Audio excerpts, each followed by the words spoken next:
All right, we're gonna keep this going, Simon. It's so Yes. good to see you, like kind of in person, Yeah. you know, after talking for a while, man. So you're having a productive day, huh? Yes. That's awesome, man. So I found like, okay, we got to talk about this Reddit thing in addition to your method and stuff, but like Yeah. you're coming to me on a whole nother level from most other guests, is that you've developed a very interesting space in Reddit. And I don't Yeah. understand Reddit that well, but it seems hard to like get into. So we'll talk about that, but let's kind of talk about your history. And I think this is very interesting, kind of self-help in the larger scale of self-help. So let's rewind back and learn a little Yeah. about Simon here. Sure. You want me to just dive in? Let's just dive in, man. This, Yeah. you know, Yeah, no, I'm happy to actually. Um, my story can kind of go back. I mean, we can go back many years ago. Just I've yeah, always had an infatuation with this idea that I can improve myself, that I don't have to be fixed a certain way, that I can take steps to get better. So I've always been just drawn to self-help resources, books, and all that. Um, but at the same time, nothing tended to stick with me. I was the kind of person that would be on and off these bandwagons. Um, fast forward to about 5 years ago, I got into, let's say, more unconventional ways to improve yourself. I was actually reading a lot of books on sobriety, like alcohol sobriety, even though I don't really drink that much, on books on mindfulness, psychology, kind of like not going directly towards my problem with these like self-help books, but kind of finding in the peripheral what the core problem was. Because I had these like addictive tendencies. So I wanted to understand, with these traditional addictions, what was the actual core problem, and to see if I can find ways to help myself. So with that, I patched together a methodology of sorts that really digs to the deeper part of today's society's, compulsions with technology and what I call vices, or ways to like distract ourselves. And yeah, so I've been kind of using or building up this method for 5+ years. I didn't really have a name for it initially. It was just like what I was doing, what I was kind of building up with trial and error. And then on a whim, about a bit more than 2 years ago now, I was on Reddit on a self discipline or a personal development subreddit called Get Disciplined, and someone had posted a post requesting advice, saying, like, I have procrastination issues. I just can't really deal with this. Does anyone have any advice? And I was like, you know what? Like, I have all this like old writing that I have from past attempts at getting my stuff out there. I was like, you know what? Let me just drop it onto this thread here, see what happens. And it took like, because there's like a character limit, it took like 4 posts to get it all in there. And it was just like by far the most someone's ever posted on that subreddit, I'd assume. But yeah, but the response was very positive. Like, there was at that relative very, very big for me at that point. There was dozens of people telling me this is different, this is new, I never thought of it this way, yada yada. So I ended up cleaning it up. I posted it on the same subreddit as like a proper post. And since then, I've just been posting other articles on the topic. I've made a website. I have a PDF version of my method that I use as like to generate to grow an email list. And yeah, it's been 2 years. I post semi regularly on that subreddit, and that's how I've been building an audience. And I've since then started a group program, which is running quite well these days. And I'm working on a book, which is a much deeper dive on the topic, going into more details with it. I've been working on that since the beginning of the year. I thought I'd have it done by the spring, but I'm still working on it. It's like it's kind of thing where it's tough to it's like I keep finishing it and I'm being like, oh, you know what, I should rework it this way and change it around, and I have to spend another 2 weeks working on it. But it's getting professionally edited. It's getting we're crossing the T's and dotting the I's, and I'm hoping to launch it within probably this fall. Beautiful. That's Yeah, awesome, man. So in your opinion, what's the difference between kind of traditional self-help versus your methodology for that? that's a good question. Okay. And I want to provide a very good answer because it's very important for me to differentiate myself to what's typically out there. So the way I've come to explain it is that, everybody can place themselves on a scale of 1 to 10 in terms of where they are in terms of their productivity, their habits and all that. So what I've come to see is that your typical self-help advice, let's use Atomic Habits, for example. That was written by a person who used to be, say, a 7 on 10, James Clear, and he figured out a way to become this like 9 on 10, 10 on 10 productivity legend or guru. And that's the norm. All the self-help resources out there were written by former 6, 7, 8 on 10s who wanted to get to a 10 on 10, and that's what they know really well. It's how to like fine tune your abilities and everything. But there's nothing that caters to a 1 or 2 on 10 who just wants to get to that 7 on 10. Yeah. Right? It's that transition. Those writers never had to go through that transition. They wouldn't be bloggers if they had issues with Right. something as simple as spending too much time on your phone. Yeah. Like that, it's just completely ignored. And that was me for a decade plus. Like it's not like I had this issue for a week or a month and then I transformed into this perfect being. It's like I've gone through every single struggle my audience has dealt with. I've definitely gone through it. And that's like the number one feedback I get on my writing is like, people are like, it's like you're me writing my experience. Like, you know exactly what I'm going through. And I'm like, yeah, it's not because I'm a good writer. It's because I know what you're going through. I know the experience. I've been through it. So So to really kind of that's it. like explain this a little bit more. So when you said like 7 on 10 and stuff, Yeah. these people are already fairly productive, is what you're saying. Yeah. They basically wanted to become like ultra productive or the highest version essentially Yes. of productivity. And you're saying you're coming from like the like almost like people were like at the lowest level, essentially like super procrastination, have a hard time just getting Yeah. much accomplished. Is that what we're Yeah. saying? But Or to on a some certain, level, you know? on some level, yes, but you don't have to be like, flagrantly, Right. procrastinating and just Right. like I like to say that we're procrastinators and not slackers. Mm, So I made a distinction in the sense that at the end of the day, you're going to get your work done. You're going to pass your tests. You're going to submit that assignment, that project for your boss, whatever it takes, but you're going to do it at the last minute. So it doesn't mean that people who just don't give a shit about their lives and everything. It's actually the opposite. It caters more to people who have this burning desire to get stuff done, but mm, they're being stifled, right? And I say that good advice, it requires you to do something over and over again. So in these self-help books, they'll be like, okay, to get to from 7 to 9 or 10, you got to do this thing, do it over and over and over again, and then you'll get this outcome. But the problem that if you're 1 or 2 on 10, your problem is doing anything over and over again. It doesn't matter what it is. It's just the problem is to be consistent.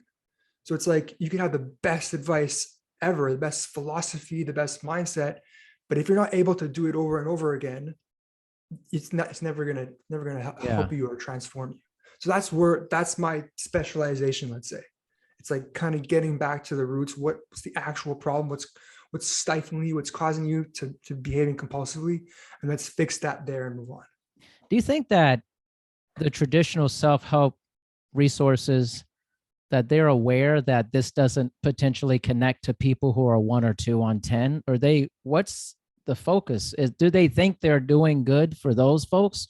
Or like do you know what the mindset is on that? I believe it's hard for them to grasp what it's like to be them. Okay. So I'm sure that every single self-help writer out there has had some kind of interaction with someone where their advice didn't work, right? And that could be frustrating for the writer. They can be like, you know what, I gave them the formula, like I told them Right. do this. I It's like told so you. clear. Yeah. Walk my steps and you'll get this amazing Yeah. outcome, and they don't understand. Like I remember I was listening to a podcast and it was, I won't name names, but it was a pretty well established self-help writer, and she was talking about how one of her readers or someone that she was interacting with was saying like, I can't follow your advice. I can't not do what you're telling me not to do. And then the writer was like, I don't understand. It's like, all you have to do is just, I tell myself I won't do this thing, and then I don't, and then I'm better. It's like, I don't understand why that person can't not do this thing. Like why they can't just stop going on Instagram. There's a lack of a connection, understanding, and it's not because they're ignorant or whatever. They haven't had that problem. They don't have the frame of reference to get it. Yeah.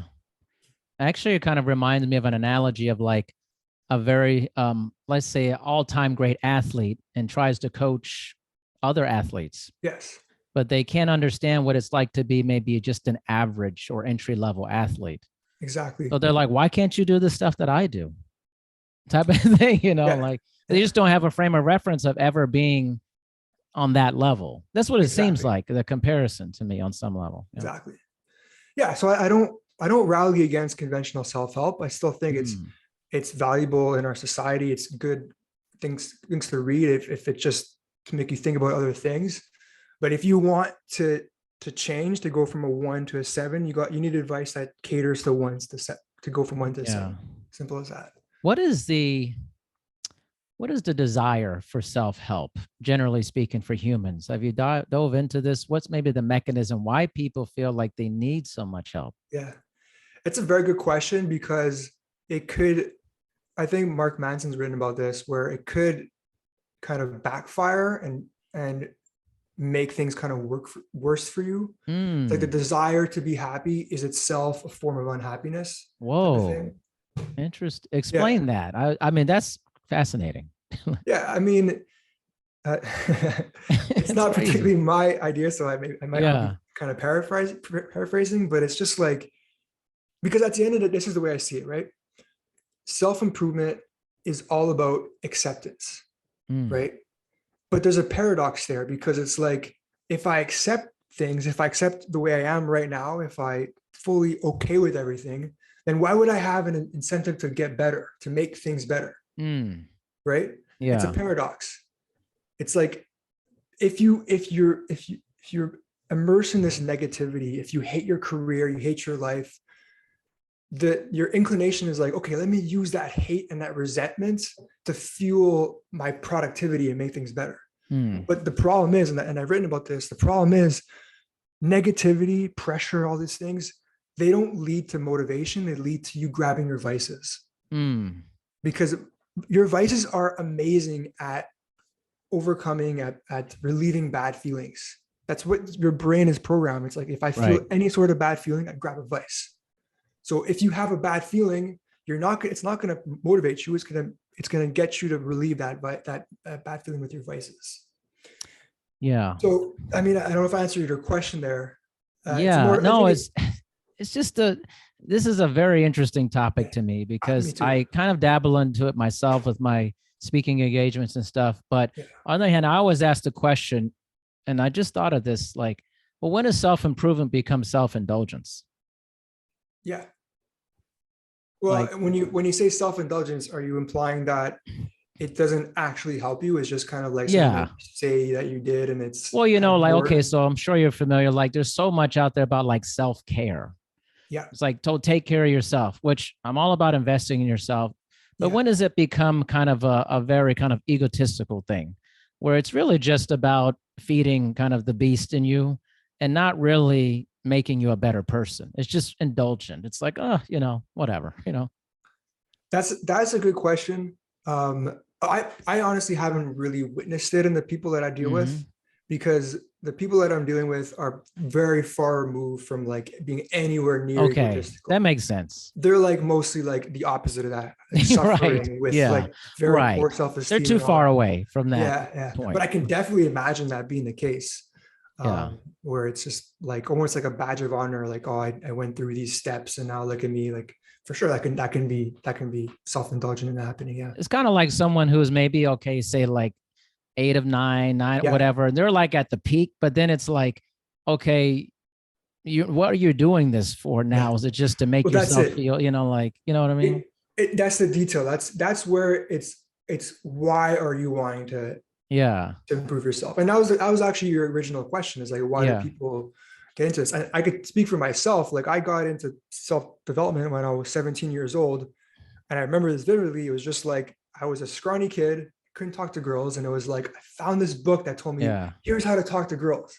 And it was like a glass shattered in my mind, where it was just like, I went from I'm this way of being and that's how I'm going to be for life, to like, I can actually change. And it's like Yeah. weird to think of that now, many years later, but it's like, that wasn't a reality for me before I found this self-help book. So that was the reason why. And is to chase after girls a noble reason? Maybe not, Yeah. but like there could end up being other reasons that are not, that are like less than noble, like wanting to chase after money or status and all these Hmm. things. Um, but I mean, at the end of the day, the people that I mostly deal with are people that just want to work on their projects, that just want to not Yeah. have to be compulsive, be always on their phones and all that. That's kind of like a good problem to solve. Yeah. And whether it solves other problems that are less good, that's a different question, I I'd think, say right? so. I mean, the phone problem is, I feel, is a very huge problem. I Yeah, think and so let's move that into vices. The phone is a yeah, vice for a lot of people. It is yeah, a digital prosthesis, almost like a binky yeah, for, if you don't know, digital binky. Is yeah. this one of the greatest issues you face with people you're providing these resources to, Yeah, I or are think there other so. things that are you seeing much larger than this? Well, this is what it comes down to. I have this analogy where I say that like what you're trying to do is like an ex-alcoholic trying to work at a bar to earn his living, Right, right, right? So right. it's the phone is one thing, but your computer is the same thing, where it's like Yeah. you have Microsoft Word open to do your work, or Excel or whatever, but within like 2 clicks, you can be on Reddit, you can be on YouTube, you could be on TikTok. Your phone is right next to you, Yeah. right? So it's like the environment you're putting yourself in happens to be the same environment in which your vices exist, or Mm, completely ubiquitous. yeah. And the phone is special because never in our history have we had like our vices in our phone available to us 24/7 with Right. an endless stream of content. Right. Right? It's like, in the 80s we had there was for the first time ever there was cable TV, and it was like the Hmm. first time you can have a stream of this. But it's like now we have an infinite amount of channels, and just a lot more. It's just way more accessible than it's ever been. Yeah. I remember when TV used to actually not have any program after a certain amount of time. Like Yeah, it would like, oh, just play like the American flag on the TV or something like that. yeah, And it's like there was actual nothing. Like you yeah, couldn't watch yeah, anything. And sometimes I wonder, like, I mean, I know humans don't necessarily go backwards on stuff like that, but sometimes I wonder, is there a space to kind of like input some of this?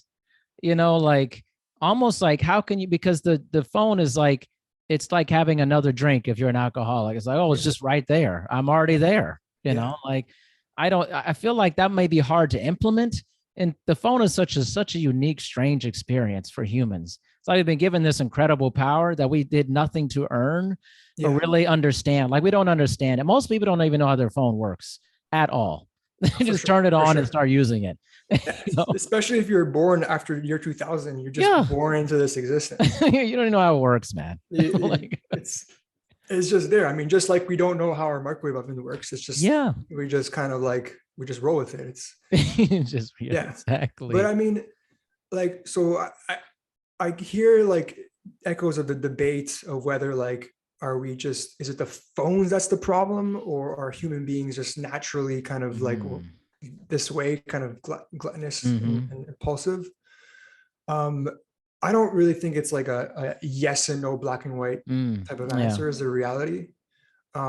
Humans have always had vices, and it's the phone just happens to be the most modern kind of variety of it, and it happens also to be very accessible and teeming with content. Fine, but the fundamental problem isn't the technology. The fundamental problem is what it does, right? Yeah. And all vices work to pacify, to escape from bad feelings, right? So Right. if you're just focusing on using web blockers or whatever, like kind of superficial solutions, which are part of the method, sure. But if you're not going back and understanding what the core of the problem is, you're just going to be playing whack-a-mole with your vices. Yeah. You're going to block Reddit, but then you're going to go onto Instagram. You're going to block Instagram. You're going to go onto TV or whatever. It's like it's like you have to fix the core of the problem. Yeah. What do you see is, and all the people that you've had discussions, provided resources, work with, what's the core of the problem? Like common core. Yeah, obviously there's different things, but is there a common thread of the core of the problem? Yeah. The common thread to me is a lack of self-love and self-compassion. Did you expect that? I don't know. I mean, it feels here if you expect that. It feels obvious, but also I didn't see that coming. Yeah. Yeah. And I'll tell you why. Because a big part of the method, and this is not just the method, but it should be in everyone's life, is what's not important is how to stay on the horse. It's what you do when you fall off the horse. So that's the fundamental problem. Because our vices are so ubiquitous and so easily accessible, it's so easy to slip up a little bit. But because people, they lack a certain level of self-compassion, if they slip a little bit, they spend five minutes too long on Reddit, they feel a little bit of guilt. Yeah. And because they're not able to process that guilt, they put on like pressure on themselves. There's some self-contempt there. And that's another bad feeling. So they reach for more advice to relieve that feeling. And they fall into this feedback loop. So like the first thing I teach to anyone, I'm like, listen, the most important thing is to find self-compassion. It's to understand that you're going to slip up. It's not a question of if, it's a question of when. So like your focus should be on doing everything possible to be able to process yourself slipping up, to be able to learn from your mistakes, extract some lessons, and then completely relieve yourself of any kind of blame, forgive yourself, and move on. That's the most important thing. And people, they're kind of raised with this idea that like you don't accept failure, you don't accept slip ups, you berate yourself so that hopefully you won't do it again. It's like you punish yourself so you won't do it again, but that doesn't work. Yeah. So interesting. Like the timing of this conversation between you and I, for the audience, we set this up months ago. I always set things up really early, but like I just came from a conference in Las Vegas and I was speaking about compassion and health and fitness. Right on. And it was literally one of my lines, and it was about, you have to be okay with making mistakes, accept your mistakes, celebrate your victories, all these different. It's just funny that this is overlapping with what I was just talking about. And while it seemed obvious what you said, I didn't see it coming, I guess, also in that, well, and it's a time we're in where it feels like this message is more important than ever. It feels like, right? Absolutely. Yeah, absolutely. 100%. Yeah. Yeah. And it's the thing is, it's kind of cliche, right? It's kind of like, right. But that's what I say. I'm like, I'm into self compassion, not because I'm a hippie and it feels good and you should all love it. I'm like, straight up, that's what's practical. That's what's pragmatic. That shit is a useful trait. Like straight up, like it's what it is. Like I love it. I'm actually an engineer by education, and it's a very useful sentiment. That period. How interesting is that, though, that we've turned the tide, that someone that would say that an engineer, right? Yeah. We would typecast an engineer as someone who's very technical, analytical, math oriented, not great at feelings. We would say this, generally speaking, but to look at self-compassion as this is what works, so I'm going to adopt this, versus I'm doing this because I have this lifestyle or something related to that. That's an interesting turn in that. The pragmatic approach. Yeah, I didn't expect it myself. Like it was just what works. It came about after a decade of just trying with the method, being okay for a while, failing, and then completely crashing and burn, spending a week depressed and binging and all that. And one day I'm like, you know what, this isn't working. What if I just instantly forgave myself? What would happen? Yeah. What if I release all that pressure? What if I said, I'm going to fail and just bake that into my method? Yeah. That was a turning point for me. That was just what works. It wasn't like, it wasn't because I read this book on like how, why you should love Right. yourself. It was just, that's what freaking works, man. That's all. So let me ask this then. Do you Yeah. think there are a lot of people who well, maybe they don't have this pragmatic approach, right? But they say, listen, I'm more, let's say science, let's just say I'm more science oriented, or Yeah. I'm this way. And this may work, but I don't believe in this type of lifestyle or this type of thing. Doesn't it seem like you're limiting yourself? If you look, you just, well, doesn't mean you have to be part of that larger community, maybe per se, but Yeah. it seems like that could be stifling to someone if Yeah. they are more this way, but they see something that works, but they're just like, no, I'm going to get pulled into the hippie side of thing or something, like. Yeah. Yeah. I mean, it's kind of like, what's an analogy I can use where it's like, if instead of, um, yeah, if instead of, let's say, instead of self-compassion, the solution was meditation, right? Right. And it's just to like spend a minute every day meditating, and that's going to be a solution to your problems, Yeah. right? So you can give that as a prescription to someone, right? And they might just use it and it works and they never give it a second thought. Yeah. Or they can take meditation and then read ancient Eastern philosophy about it and understand like different types Right. of meditation. They can kind of get deeper and deeper and deeper. So it's like you can you can just take self-compassion at face value and that's it, and leave it, like just Right. take it, process it, use it like a tool, like literally like a calculator for an engineer, and don't look at all anything else into it. And that's Yeah. what I encourage people to do. I'm like, listen, you don't need to get into anything else, anything woo-woo that's kind of Yeah. like hitched to this idea of self-love and self-compassion. Sure. Like it literally can just be that. You're not obligated to kind of go off on any of these tangents. Is that what people, at least in your experience, people feel like, oh, I'm going to get pulled into do I have to do all this other stuff? Is that part of the commentary? That's a good question. I can't recall an instance where it was that overt. It was more a question of like, I don't believe I deserve compassion, self-compassion. It really doesn't come naturally to me. Mm-hmm. So it's kind of like, it's not as easy for me to be like, okay, turn on a self-compassion switch and they're like, okay, yeah, it's done. Like Yeah. there was like kind of a psychological resistance to the idea. Sure.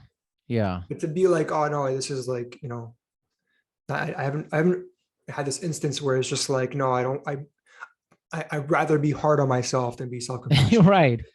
Like they might be like, my default is to be hard on myself, and that's what I Yeah. assume would work. But Yeah. as soon as I kind of like push onto them this idea of self-compassion, and it takes a while, it starts to kind of bear these kind of interesting fruits for them. Where's the gap in that? Why do you think that why can't they see, or they feel like they don't, what's the lack of, like, I don't deserve this? What's the gap? Like, is it you see like familial issues, just kind of natural tendencies they have as a person? Where's that gap there that they're not seeing, or the bridge is not there initially? Yeah, it's a really good question. I wish I can give you a really good answer, like, because I'm not, I'm not like a social scientist and all that, but I see it. Yeah, there's for sure a lot of it stems from childhood issues. Mm-hmm. Where we're kids, and even if you're not in this like particularly like abusive or violent household or whatever, traumatic household, you're still just this kid in this environment with lots of uncertainty, and your parents are not perfect, and it's just you kind of grew up having to grab at these coping mechanisms. Yeah. Right. So that's the kind of the nucleus of your problem with your vices. And you get so used to them that when you start school and you start to work and you want to stop using these coping mechanisms, it seems like it should be really easy because you're an adult now and you should be able to make your Right. your own decisions. Right. But it's not that way because you have these ingrained habits, these compulsions to get you to act in certain ways. Yeah. And then because it's like, I should be a certain way, I should be this, and I just can't, not go on my phone, not go on Reddit when I'm trying to work. That like people don't accept that because it's just like, it should be easy. It's a question of not doing this and doing this instead. Like it's not just like complicated thing that should require a very broad intervention. So Yeah. because in their head it's easy as that, and they fail at that, they come down hard on themselves. So Yeah. then when I come and be like, bro, you need to just be compassionate with yourself, like just be like, forgive yourself, expect that you're going to fail. It's like they never heard that before, because it's Yeah. like no, I've been telling myself I should be perfect, because it's not hard, Mm. man. Just don't go on Reddit. You don't even like Reddit. You don't even Right. like YouTube. It's like it's made for 16-year-olds. Like, why are you on TikTok? You're in your 30s. But again, it's like it's just what we do. It's like our brains Yes. compel you to act in certain ways. You got to recognize that and work with it rather than try to fight against it.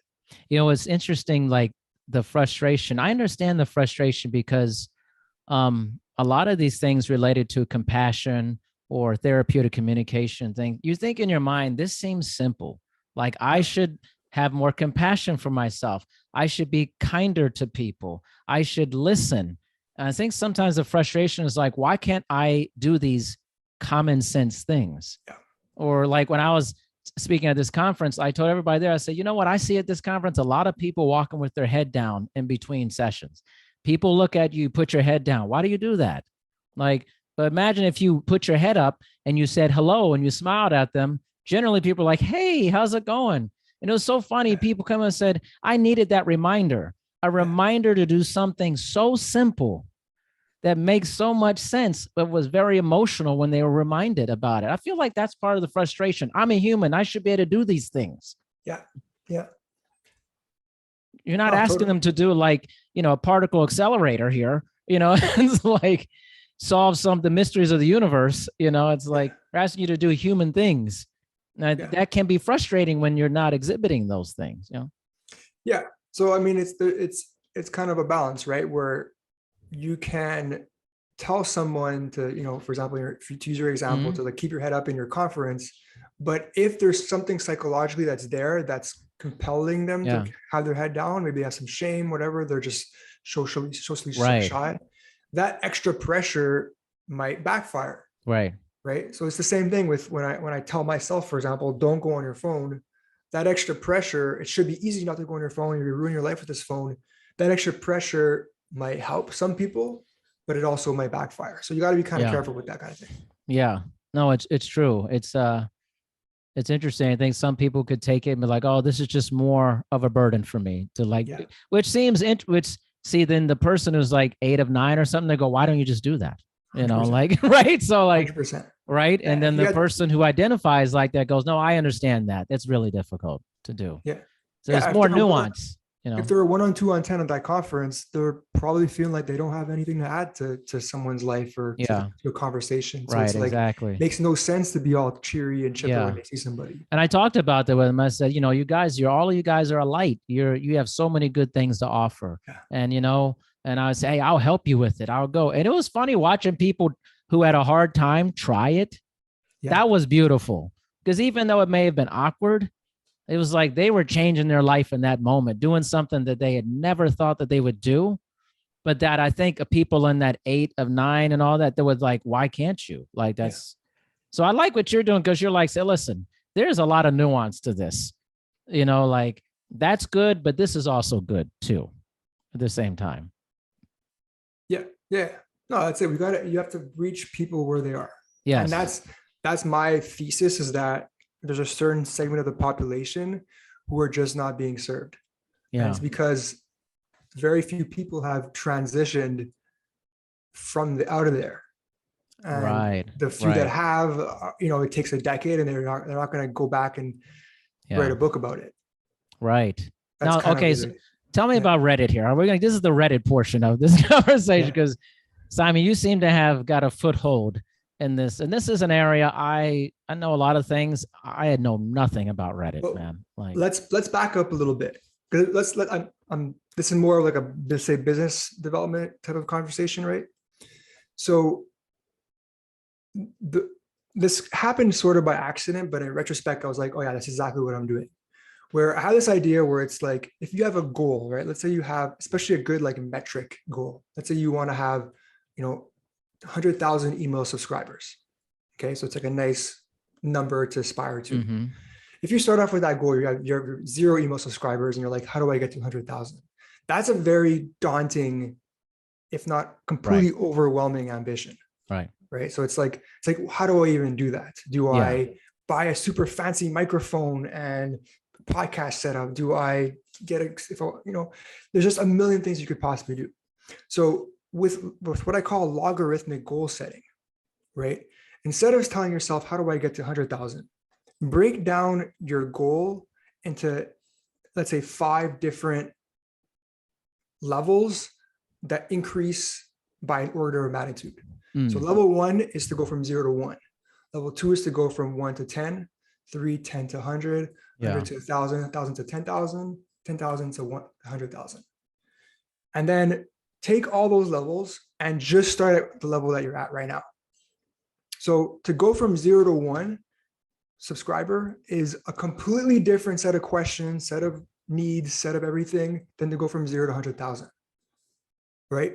So Right. just ask yourself, how do I go from 0 to 1 subscriber? Pick up your phone. Hey, bro, you want to join my email list? Okay, yeah, no problem, done. Right, next, 1 to 10.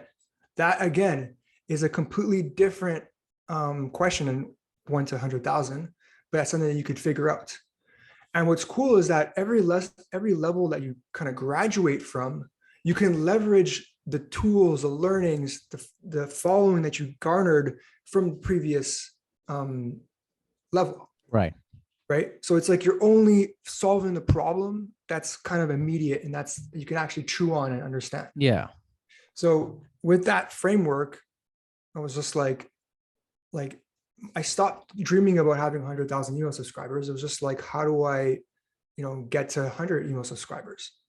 And the great thing about Reddit is that there's 0 barrier to entry. Okay, so like Twitter, for example, is compared to Twitter, where if I had the most genius idea ever and I start off with a brand new account and I just post it, I mean, there's a very small chance that it's going to get any steam. What's probably going to happen is it'll just sit there. Right. Right. Now, Reddit is completely different. Reddit, it doesn't matter how many followers you have, how many whatever karma, whatever points you have. When you post something to a subreddit, it's a pure meritocracy. So if it's a good idea, if it's a good post, a good link, whatever, it'll get upvoted, and if it's not, it'll get downvoted. So that to me was just like it was a perfect place to just kind of get the ball rolling, to go from 10 subscribers to 100 subscribers. Right? It was just like I can just do it. So so if you have an idea, you want to start writing, I strongly suggest to your audience or to whoever to find a niche subreddit and to just divulge your ideas there. But there's a caveat. You mentioned that you don't know Reddit. It's kind of I mean, I've been on there a few times for podcasting and stuff, and it seems like there's some you have to kind of know that you got to know the system, because they'll like basically be like, no, we're not going to have that post, or 100%. Like, no. So that is different from a lot of these other systems, because it's just like freely posting stuff, mostly other systems. Yeah. And here it's like, you got to actually think about it. 100%. Which I love, by the way. I like but that's the reason why it still exists, is because the people that are there are very kind of like aware of and against any sort of agenda. Like, the place exists to share value, period. Okay. So if you go there being like, hey, I have a new blog post, come check it out. Like, even if it's to you, it's great value. It's like, no, we just want value and nothing else. So it's like, there's a certain art form to it. And like, I have the advantage that I've been addicted to Reddit since 2007. So I know the ins and outs of the website. I know exactly what gets the sort of thing that gets upvoted and downvoted kind of thing. Obviously, I don't know everything. I make a ton of posts that just sit there and don't do well. But it takes a certain tact to it. It takes a certain kind of like, I mean, the first thing you should do is let's say your thing is, I don't know, rock climbing. You go to that rock climbing subreddit, or there might be a couple of them, read the rules, read a bunch of posts, sort them by, top of the week, whatever kind of thing. Understand what sort of content does well in these things. And then work your content in that way. And some of these subreddits, they don't even allow links. So it's kind of like those, they're very good at to just get ideas out. But if you want to link back to your stuff, it's very hard to like subtly drop a link. And there's like bots that can find it kind of thing. So, but the one in particular that I post to is our Get Disciplined.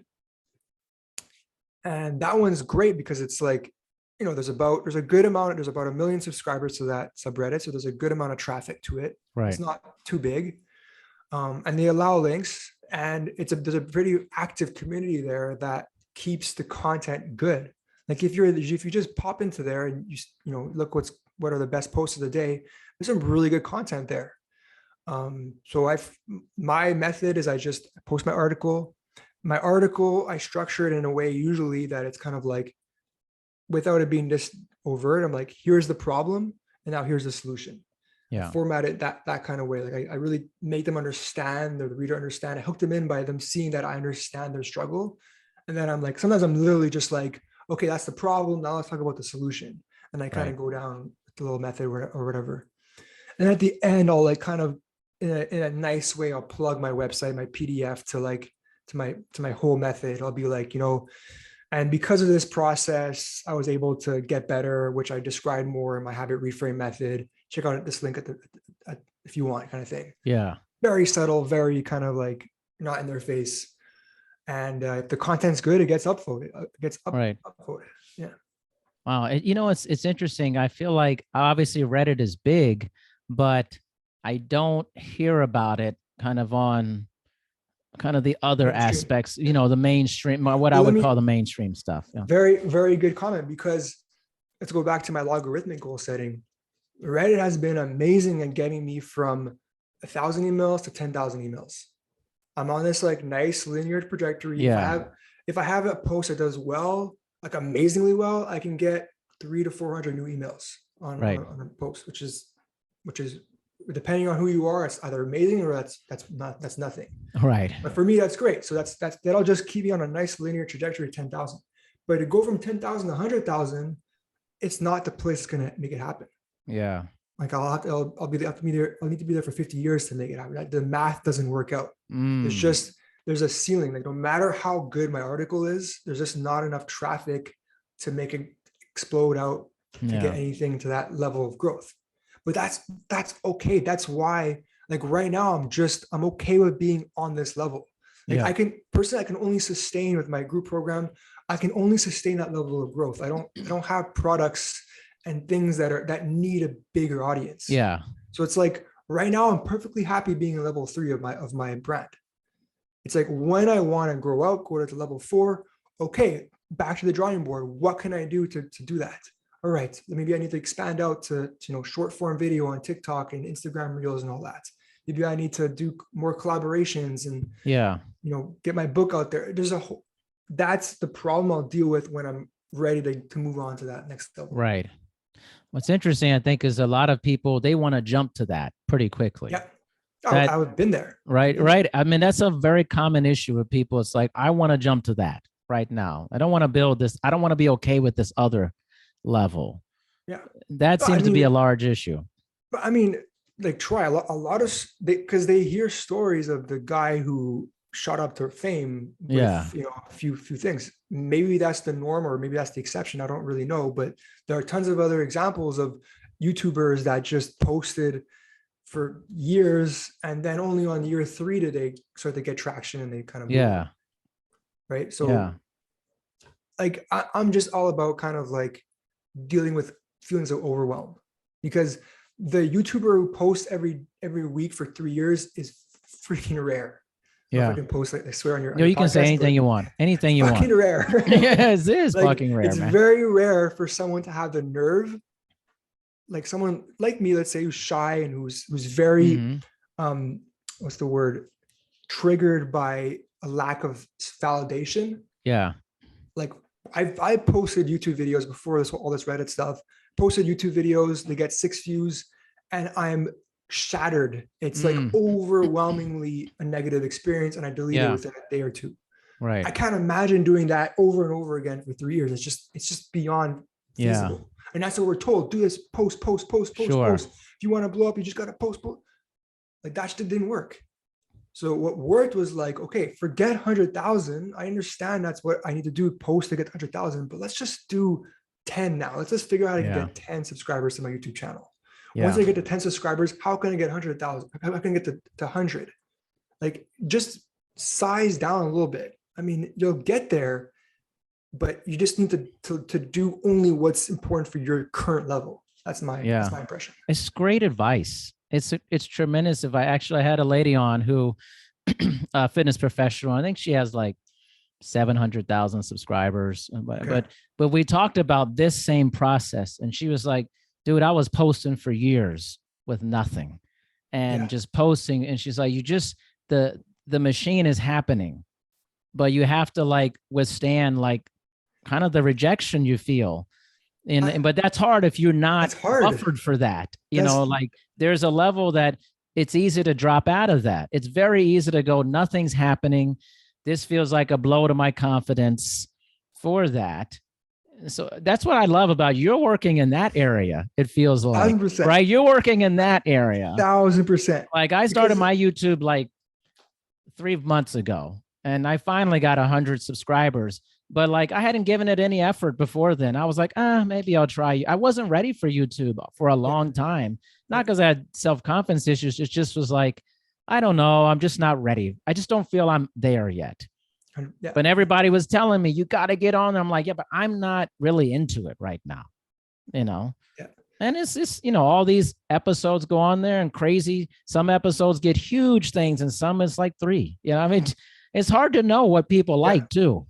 Like, but imagine if are you the kind of person, if it gets 3, like how does that affect you psychologically? You know, it doesn't really bother me much. You have to understand that is, you're a freak. No, and that's true. Rare. It doesn't, because I just keep doing, I am the person, like I post like almost 20 videos a month of podcasts. I just keep ripping up. Like when people say, oh, how many podcasts you've done? I'm like almost 500. And they're like, how do you do that? Like to me, I'm like, oh, I just do it. But I'm not a fool. I know that that's difficult to do. Yeah. And I know that it's not like that. If someone were to ask you, how do I become that way? How would you respond? You know, that's an interesting question. I would say, you know what? I would do just like, here's the thing. I would do 1 a week. Do like 1. Just do 1. Don't try to do like 5 a week. But just how do you not get phased when you get 3 views? How do you do that? How? And I'll let you respond. But no, you see so that's interesting, because I think that takes me back to like my upbringing. Yeah. And that I failed a lot in athletics growing up.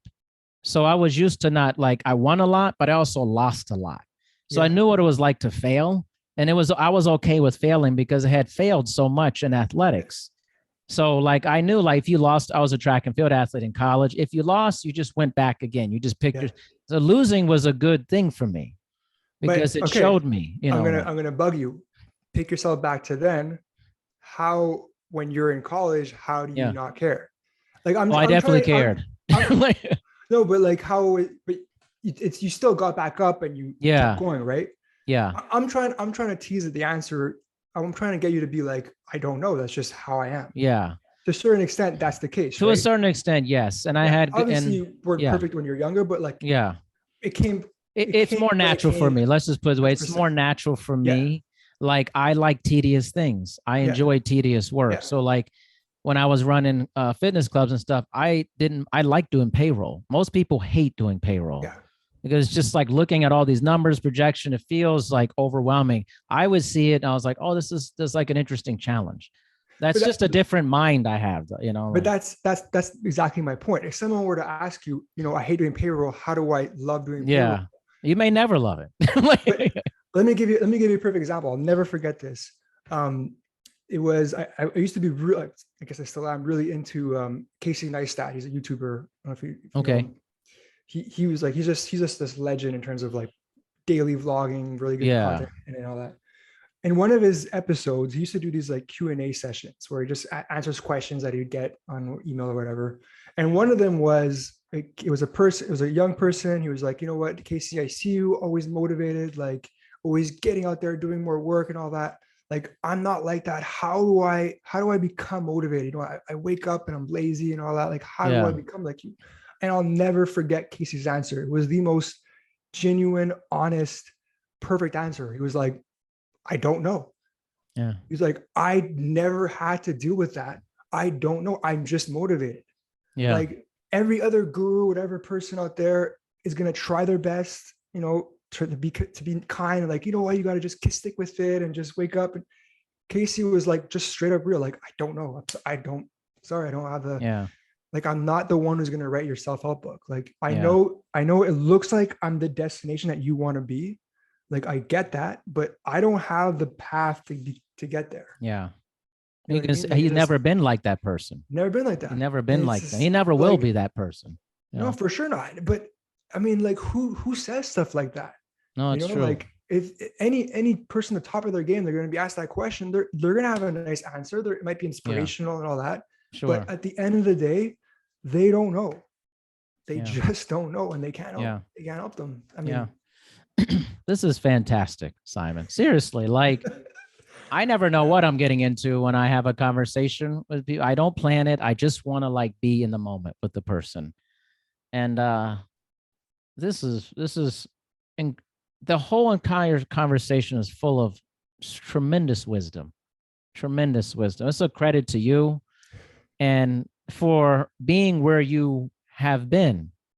And you identify with a lot of the people you're working with, like being at that point. I mean, what an amazing arc that you've had to do these things. So much respect, man. So much respect. I beyond appreciate that. Seriously, I a lot really, of respect. Like you have a very interesting, like unique, but it should make sense point of view. How do those two things exist at the same time? you know, a uniquely lot. common sense.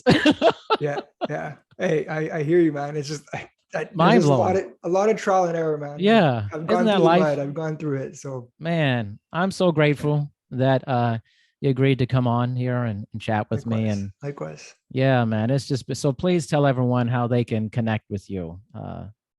Yes, the best way is to just go to habitreframe.com, and you'll be able to get access to the free PDF I give. It's my method in a kind of a nice, short, easy to digest form.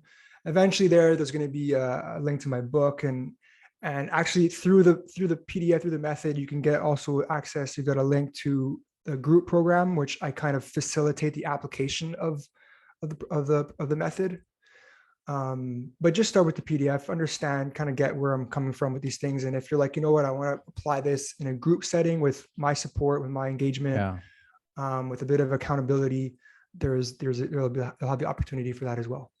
man, Yeah. unbelievable. Seriously, excellent information, Simon. It's been a pleasure Yes. speaking Same with here. you, and we'll be in touch, man. Great. Take care.